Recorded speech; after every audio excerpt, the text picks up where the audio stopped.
first order of business is going to be our first budget workshop of the year. This is the first of 4 scheduled budget meetings. They're going to be taking place every other week, although Mrs. Burns will show it, the schedule at the end of her presentation. As you may know, there is a lot of turmoil with the governor's proposal in terms of him trying to combine various aids into one. What we're hearing from a lot of our local officials is that they are going to be fighting that, but that remains to be seen. And as has been the case in many budgets in recent years, this one's really going to play itself out up until probably the last minute. So with that said, I will turn the floor over to Mrs. Burns, and she will take us through it. Thank you, Mr. Geller. Is this on? No. I'm pretty good technologically, but this is a newfangled microphone, so I'm going to have to ask Mr. Franchon to give me a hand here.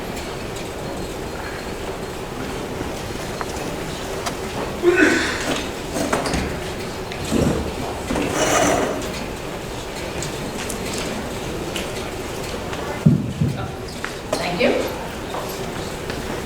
So good evening. My name is Bernadette Burns, and as the Superintendent of Schools, it is my responsibility to ensure that our West Islip students have the opportunity to experience a world-class education, truly a well-rounded education, including exposure to the arts, the humanities, the sciences, social studies, English and math, as well as myriad extracurricular activities. This will allow them to be prepared for college, the 21st century workforce, and global citizenship. So this evening, I'm going to give you a brief overview of the budget process, and Mrs. Elisa Pilati, our Assistant Superintendent for Business, will go over the 2020-2021 budget development and the tax cap calculation.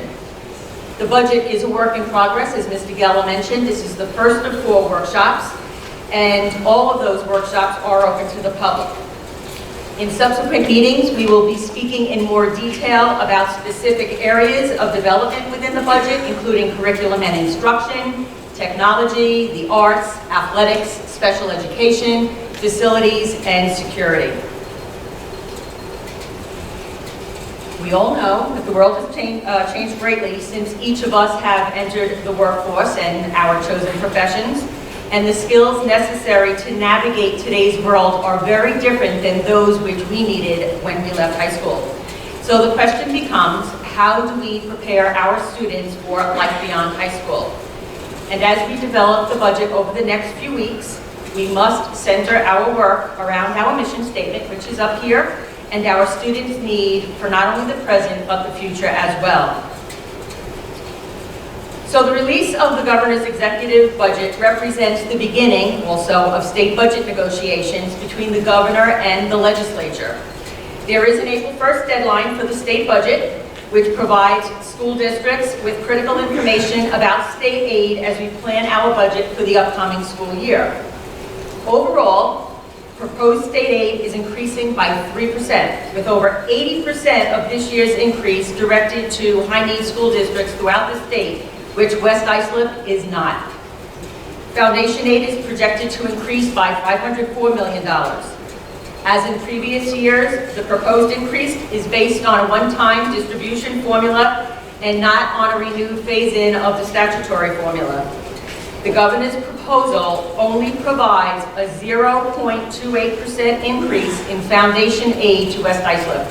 You can see that's a little over than 1/4%. West Islip state aid is projected to decrease by 4.84%, primarily due to the decrease in our expected building aid. The governor also proposed consolidating 10 expense-based and categorical aid formulas into the foundation aid starting in 2020-2021, and that is problematic. The 10 aid categories would then effectively be eliminated for future years, and of course, that affects our ability to predict what may possibly happen going on in the future. It could also negatively impact districts that share services through BOCES, and the proposal would increase the level of unpredictability when it comes to state aid for districts throughout the state. There are also multiple adjustments being proposed to the existing transportation aid formula. Transportation, and we transport many students throughout this district, it's a basic operational requirement and it is a necessary cost. And school districts have limited ability to control these expenses, which often follow strict state mandates. The proposal could have a negative impact on many districts, and as I mentioned, certainly including West Islip.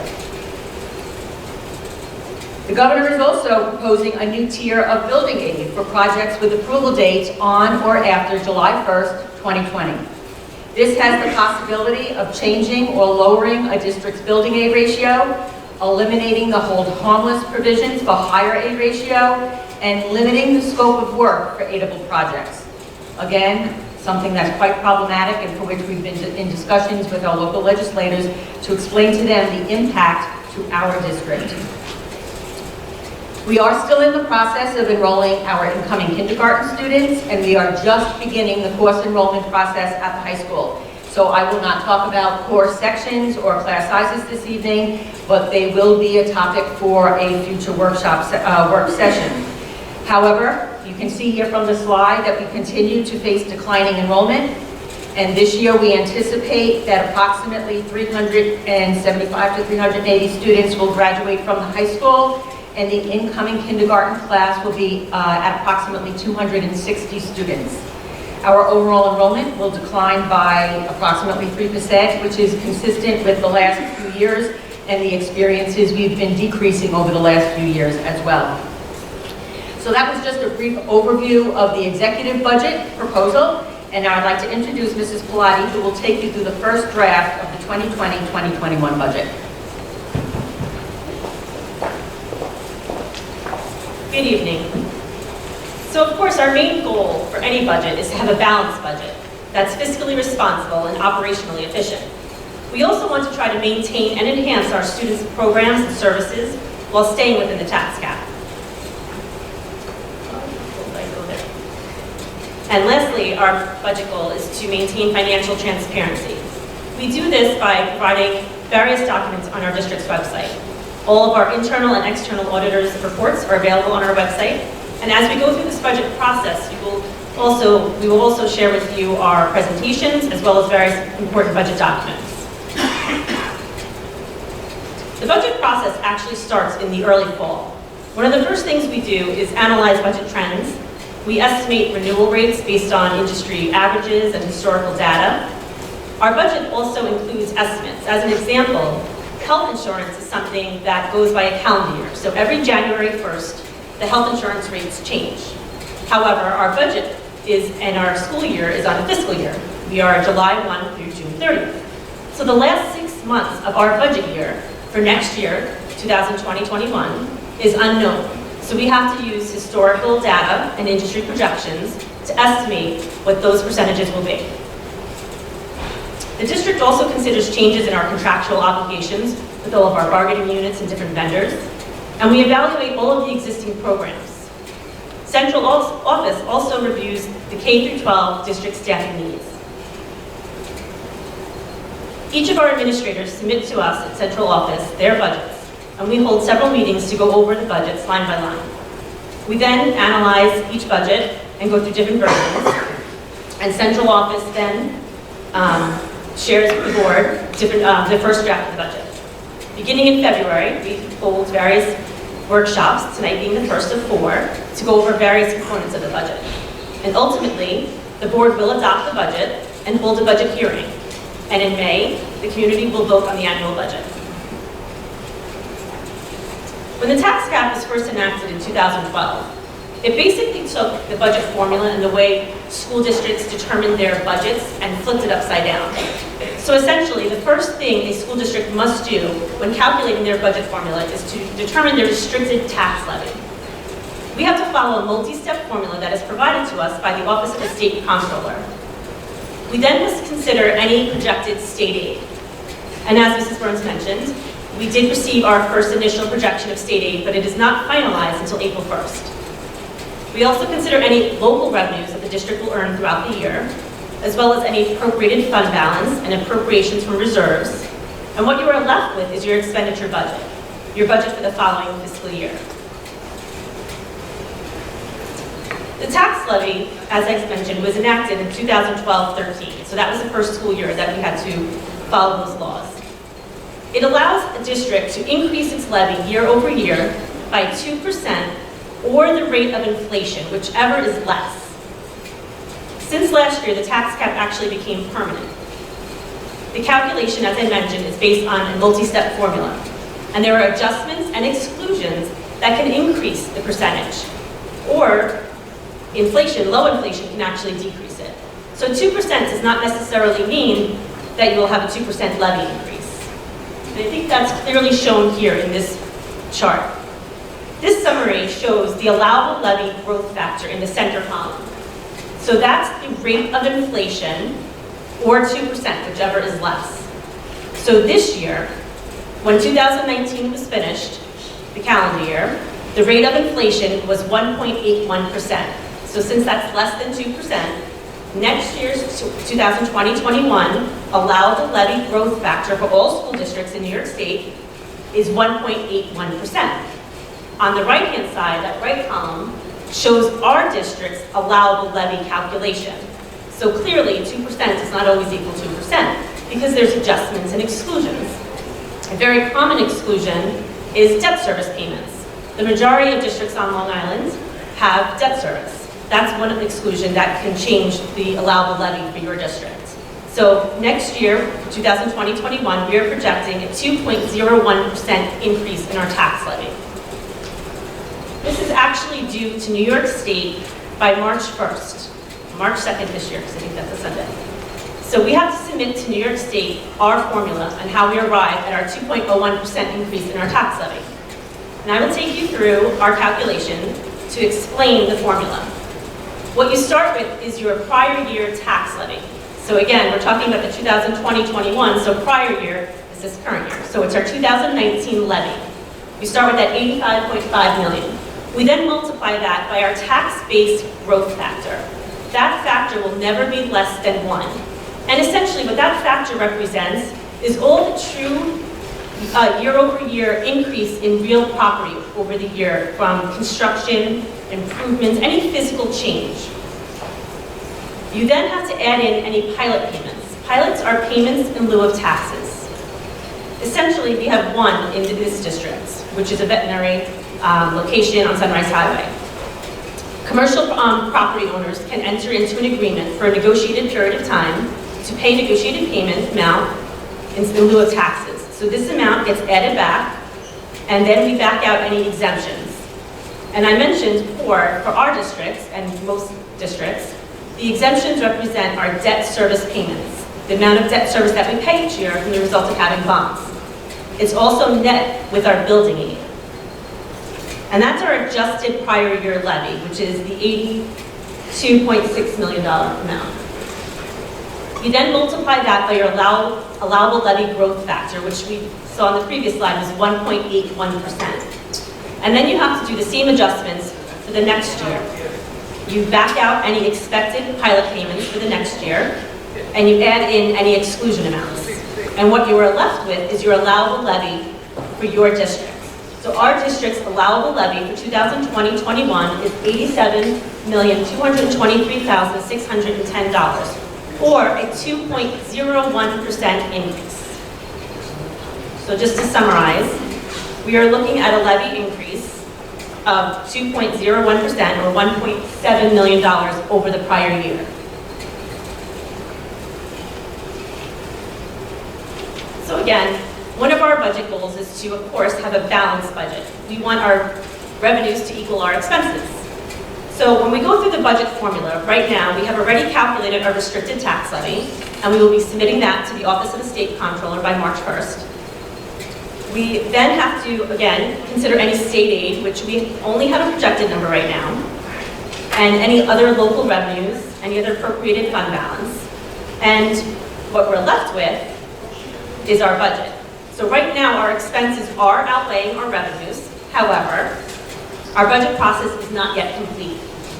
This initial draft of the budget does not take into consideration any anticipated retirements of staff, which would help address any shortfalls in the budget. Also, historically, the governor's first proposal of state aid has been the floor and not the ceiling. So we do expect an increase. However, it probably will not be great, but we do expect an increase.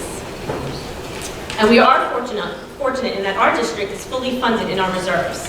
So if a one-time appropriation of reserves was necessary to help close any potential budget gaps or shortfalls, it would not compromise our district's fiscal health. On May 19th, when the community comes out to vote, we will see 2 propositions on the ballot this year. Of course, with every year, the first proposition is always your budget, your school budget. Our second proposition will be for the sale of the Sara property. If the sale of the Sara property proposition does pass, the district is required legally to take the proceeds from that sale and place them in a reserve for tax reduction. This reserve would be established by a board resolution. And every year we would be required to use this money from this reserve and appropriate it annually up to 10 years, a maximum of 10 years, to offset the tax levy.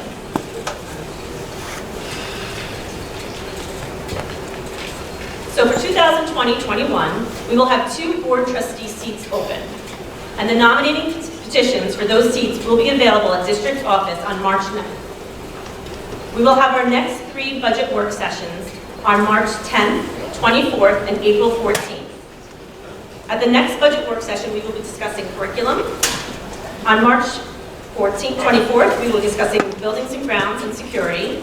And at our last budget work session, we will be discussing revenue and state aid. The nominating petitions for the board trustee seats are due to district office by April 20th. On April 21st, the board will adopt our budget. And our budget hearing will take place on May 7th. And most importantly, on May 19th, we will have our budget vote in the high school gymnasium from 7 a.m. until 9 p.m. Thank you. Any questions?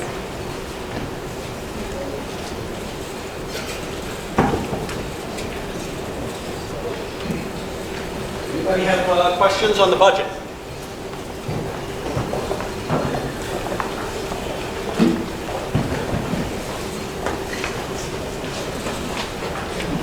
So as I mentioned, and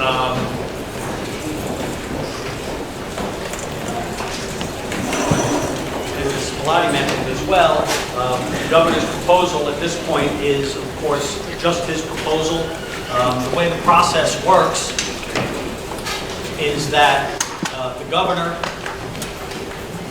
releases a proposal, then each of the state houses release their own proposal. They're called one-house bills. The Senate releases a proposal, the Assembly releases a proposal. Traditionally, the governor's proposal would be here, the Assembly's proposal would be here, the Senate's proposal would be here, and then they'd kind of come to around here in negotiation. Now, the last couple of years, it's kind of turned out that the governor was here, and the final budget was only a little bit higher. So we'll see. As I mentioned earlier, our locally elected officials are talking about certainly fighting a bunch of the things the governor has proposed, and we'll see how that goes. We have some things that we're going to hear about internally in terms of our expense side over the next few weeks, like retirements and things of that nature that will hopefully bring our gaps closer, and then we will take it from there. As Mrs. Pilati said, one of the things that we might consider is using funds, in essence savings. This is not something we ordinarily do, but because this year our shortfall is coming from this one-time loss in building aid, it's something that we might consider. Again, because it's not a recurring revenue hit, it's a one-time revenue hit. So that's something we'll get into further as we go.